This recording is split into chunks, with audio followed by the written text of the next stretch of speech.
Hey guys, what's up? It's AJ and I've just woken up not too long ago, so I may sound a little bit sleepy, but the reason why I'm filming this video this early is because later on I'll be heading over to a place that is known for really good Nasi Lemak. It's really famous and it's called Village Park, and I'm going to show you the level of Nasi Lemak that they're serving. Why? Because this video is specifically made for people like you who are planning to travel to Malaysia for the first time but don't know too much. And I want to let you know a strong tip that Malaysia's food is generally good, but not all of them are fantastic. So especially for a national dish like Nasi Lemak, which I'm sure you want to try, I don't want you to have a bad impression at first. So we're going to talk about that point later on. But hey, let me introduce myself. I'm AJ and I am a local Malaysian who has stayed here for all my life. And I'm making a series of videos to help you plan your travel for Malaysia much better and much more enjoyable. I made videos about tourists and scams so far, the ultimate guide when it comes to traveling. And this time I'm going to talk to you a few points about things you should know if you're coming to Malaysia for the first time. And if most of you guys are traveling down by flight, you'll most likely be traveling down to two international airports, which is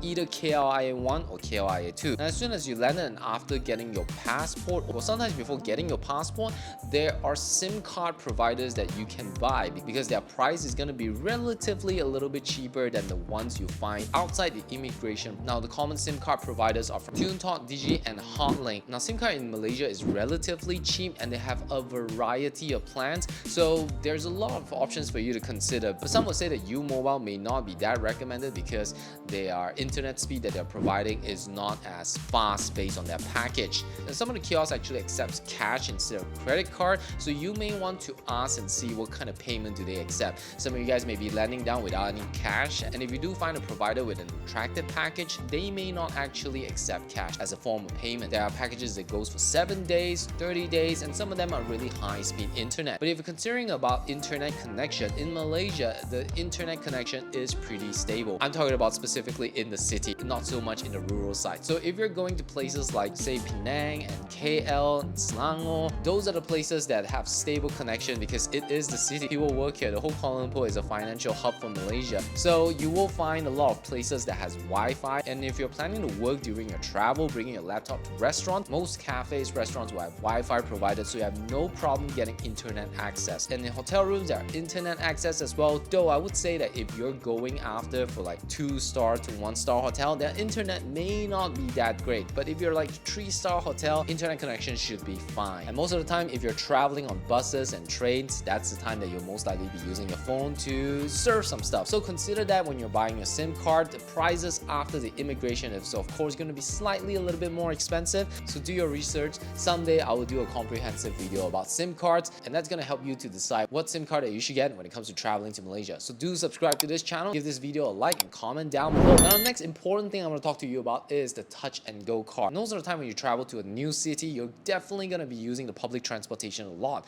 and that's where if it's in Japan you get a Suica card, if it's in Korea or Taiwan you'll basically get cards. And the card that we're using in Malaysia is called touch and go card. Now, unfortunately, it is actually not that easy to get a touch and go card, as it is not easily available in a lot of places. Now, even if you ask Malaysians like us, we may not be too familiar because we've only gotten one card or two cards in our lifetime, and that's probably quite some time ago. But to answer the question of where you can get the touch and go card, let me just explain to you that the touch and go card is mostly used for public transportation like train and buses. We do not use the touch and go card to make payments in convenience store, at least the ones that you are most likely going to be using. And touch and go card is not easily available, found in a lot of places. You may find it in some petrol stations, but of course if you're coming here as a tourist, you'll most likely not be driving, so you won't pass by petrol stations that much. You'll most likely find some of the convenience store, but not all convenience stores like mynews.com, 7-Eleven, KK Mart. And if you do happen to go to those convenience store, most of the times they will say that they are out of stock. Now, that's because touch and go recently is trying to make things a little bit more seamless with their commerce, so they are planning to sell the e-touch and go card for the local Malaysians. For tourists, it's gonna be a little bit tough. You still need the actual physical card. So when you land in the airport, KLIA does sell cards. You will need to ask the information counter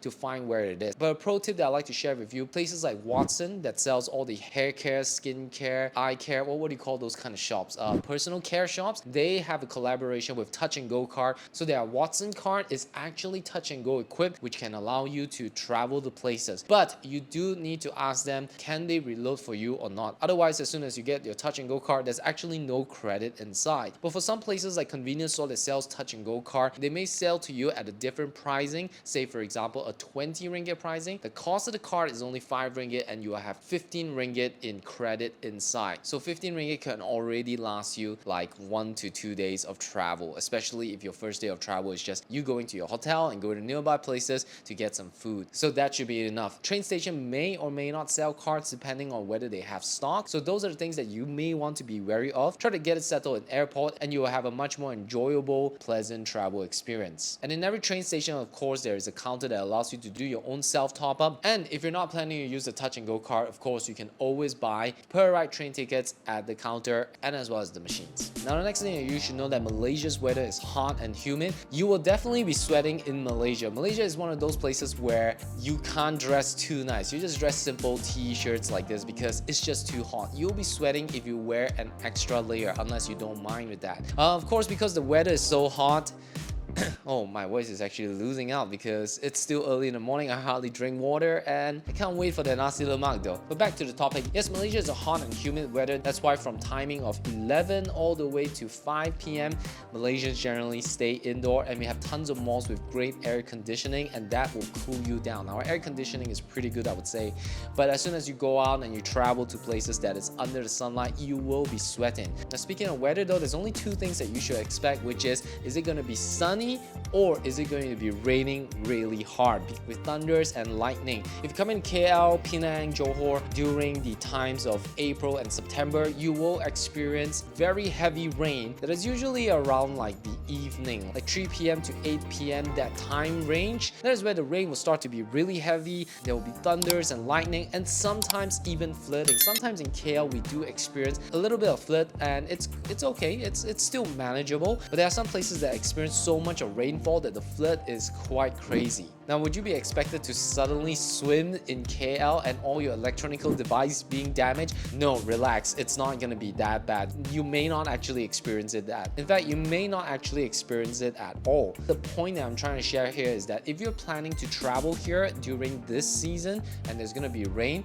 you may want to consider going to your outdoor places. Things like your botanical gardens, your zoos, your night market. Those are the things to consider. Of course, usually during the daytime, in the morning and the starting of afternoon, you don't actually get that much rain and it may not actually be that sunny, so perfect time right there. Oh, my stomach is actually grumbling. Another thing when it comes to coming to Malaysia, of course, when you're traveling, when you're coming to this country, you'll be expecting most of the population to be Malay people. Such as when you go to Japan, you'll expect most of the people will be Japanese. But when you come to Malaysia, specifically the West Peninsula and as well as the city areas, you will find that there are a lot of Chinese and Indians as well. Well, that's because Malaysia is actually not just made up of Malays and a lot of other different tribes and races such as Iban, Kadaza, Bidayo from the Sabah and Sarawak, Borneo side. But on the West Peninsula side, you will find that there are a lot of Chinese and Indian in the city center. Well, that's because we are actually Malaysians. We don't identify ourselves as China people or people from India. We are actually Malaysian that knows the local language, assimilated to the culture since 3 generations ago,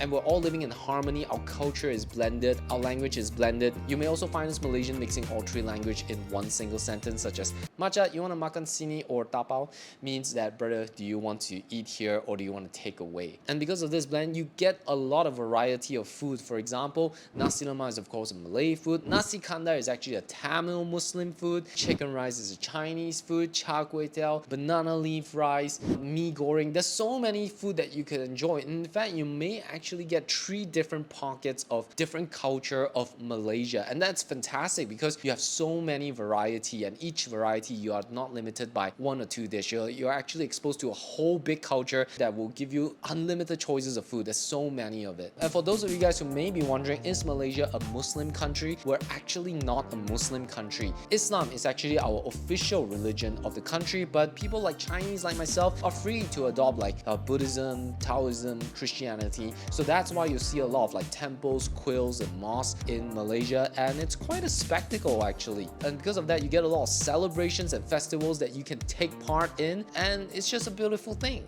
And here's a fun fact for some of you guys who love helps to find out the history of a country when visiting is that Malaysia was formed because of the coalitions of different racial parties that had agreed to form the whole country together. To show the British colony at the time that we are a united front, we can take care of our own country, hand it over to us. A simpler version of it. Now the last thing I wanted to share with you if your first time in Malaysia is this. Not all the food in KL is great. Generally, Malaysia food is delicious, but of course if coming to KL and you thought of like going to random shops and hoping for the food to be great, I think you shouldn't be approaching food in Malaysia that way, because there are some shops that really just sell a very simplified, non-glorified, and as well as not very crafted food for a very cheap price. And you do not want to be deceived by that. Not to say that they're trying to deceive you, but if you're trying an important dish, a national dish that you have heard of from Malaysia, which is Nasi Lemak, you gotta go for a better one to seal your experience, to start off your trip at a great note. So if you're in Malaysia, you may find that a lot of restaurants are actually not run by locals.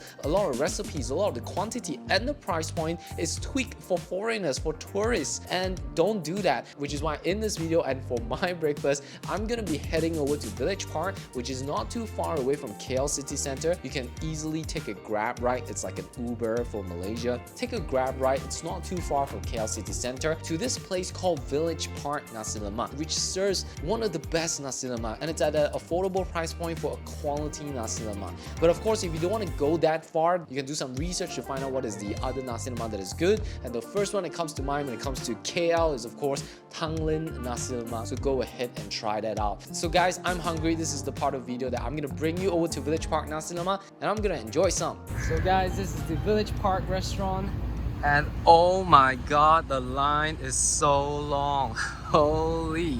And that's the delivery order right there. So you have the delivery and then you have the dine-in. Now of course I wasn't expecting that to be that many people. I know it's good, but not that crazy where you have like a long line. There's even a line of people waiting to pay. Wow, this place has really gotten so popular. This is how the restaurant looks like. It's super busy. People are quick. The service is actually pretty fast, and there's like 3 different shop lots. Look at how fast the packing is.